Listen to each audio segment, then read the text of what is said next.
The rice grown in Taitung's Chishang Township is considered one of the best varieties on the island.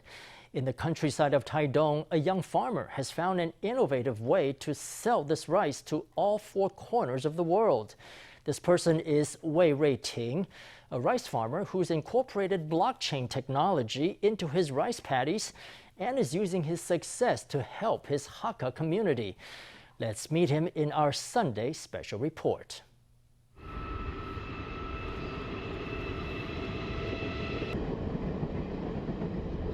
We are in Taitung's Chishang Township, where nature is putting on a spectacle across 10 hectares of organic rice paddy. The cast of this theater is wide and varied.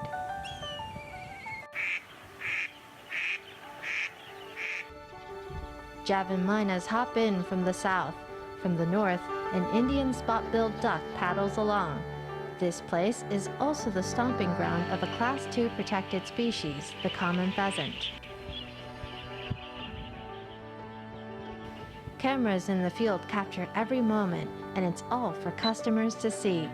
Buy a bag of rice and scan its QR code to see all sorts of information about the paddy it's from. It's almost like a rural version of the Truman Show, and he is the protagonist, young Hakka farmer Wei Jui-ting.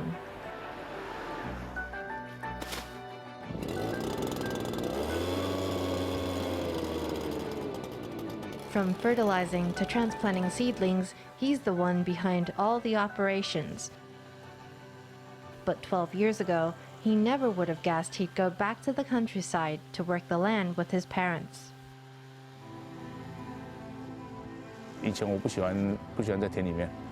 I didn't like being out in the fields. I was very not much into it, and that's why I left Chishang. I thought I'd never have to come back after passing my civil service exam. I thought that was the end of all that. In 2008, after passing his civil service exam, he started working at the Luodong Forest District office in Yilan, while pursuing a PhD at National Zhengxing University. He was chasing his dream, that of becoming a university professor. 1 year later, however, a phone call from his mother steered his life into a completely different direction. 我妈妈就去标了这一块10公，那时候标了这块10公顷的有机稻田，98年嘛。My mother bought 10 hectares of organic rice paddy in an auction. She planted the rice, but didn't set up the partnerships needed to sell the rice. She called me and said, "You've had a lot of education, you must know what to do in this situation." I told her, "I didn't study marketing or anything about selling rice. Why would you ask me to deal with something like this?" In the end, Wei was moved by his mother's pleas, and he applied for a transfer to a forest district office in Taitung to be close to family. He lent a hand to his parents before and after work, tending the fields and selling rice. Never having sold anything in his life, Wei didn't know where to begin to sell the 10 tons of grain that his family couldn't offload.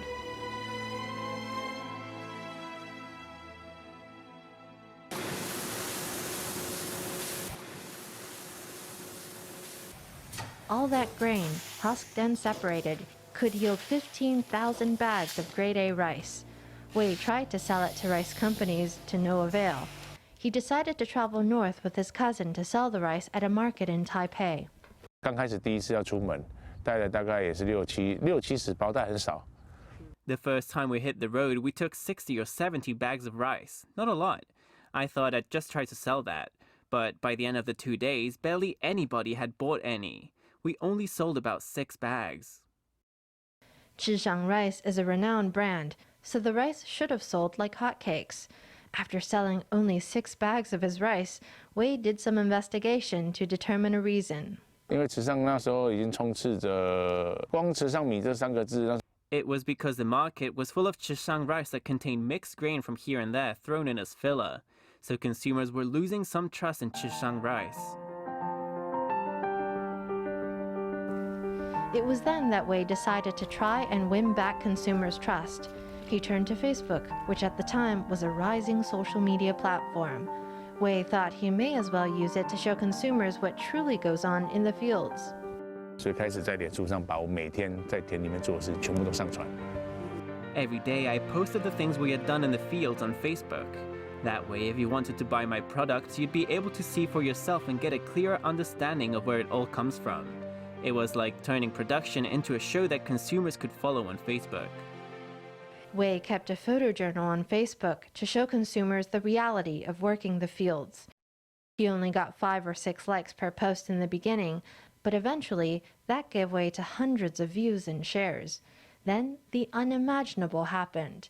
In 2017, the head of a tech company came knocking at Wei's door.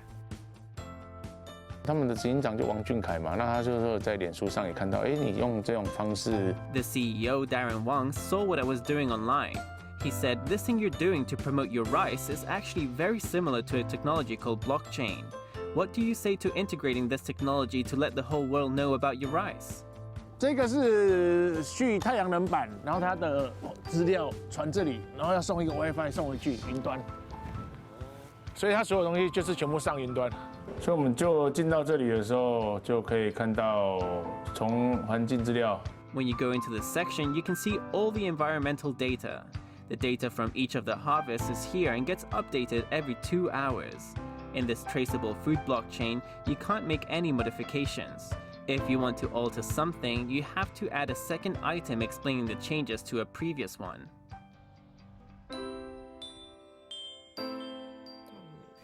Blockchain data points can't be modified, meaning all the data recorded is real. The technology allowed Wei to break into the international market. His rice got certified by the U.S. Food and Drug Administration and started getting sold across the Pacific.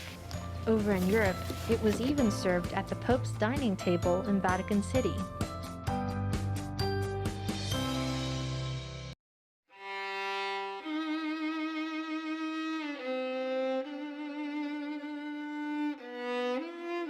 Wei is widely seen as a success story today, but he regrets not making it big before his beloved mother passed away in 2017 after a battle with lung cancer. 3个月就没了，大家都想不到。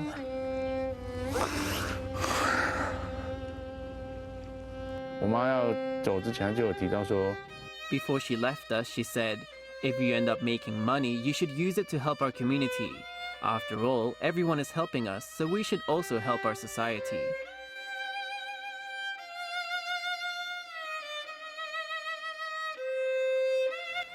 Before her death, Wei's mother said she wanted him to give back to the community. With her last wish in mind, Wei started sharing his blockchain experience with local farmers to help them go international too.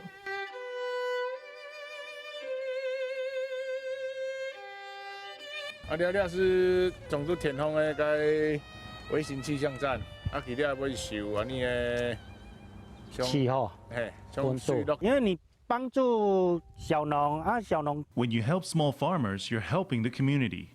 When I do well, I want to bring up other people too. To share his knowledge with other young farmers, Wei holds workshops in a classroom near the fields when he has spare time. The classes are not conducted in Mandarin as you'd expect, but in Hakka, which is Wei's mother tongue. 其实去中心化是像安尼俩做有机认证哈，安尼听到有中文人，然后还有第三方，那讲啊一家，然后一家写一家认证，但是一家讲的披萨唔会上心。Wei says people shouldn't forget their roots. An important aspect of that is to keep one's mother tongue alive. That's why now he also offers tours of his fields to teach children and adults about rice growing as well as the Hakka language. 我们的风筝叫做纸鸢嘛，什么自由啊？自由。嘿，子尧的意思啊，啊尧就是老鹰的意思啊。行行慢点哈。行，那个派，你看有人会讲派呢。Wei doesn't want to tend only to his fields. He wants to help his whole community grow and thrive.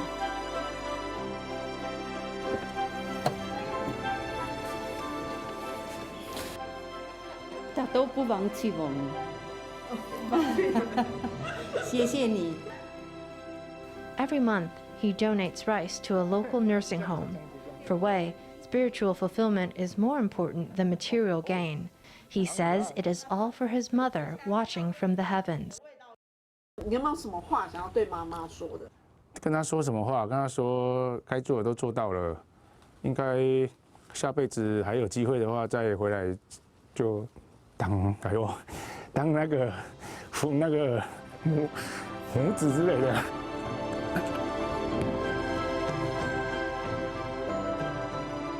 That one phone call from Mom completely changed Wei's life, taking him on a long journey that's exceeded all his expectations. He hopes he's done his family proud.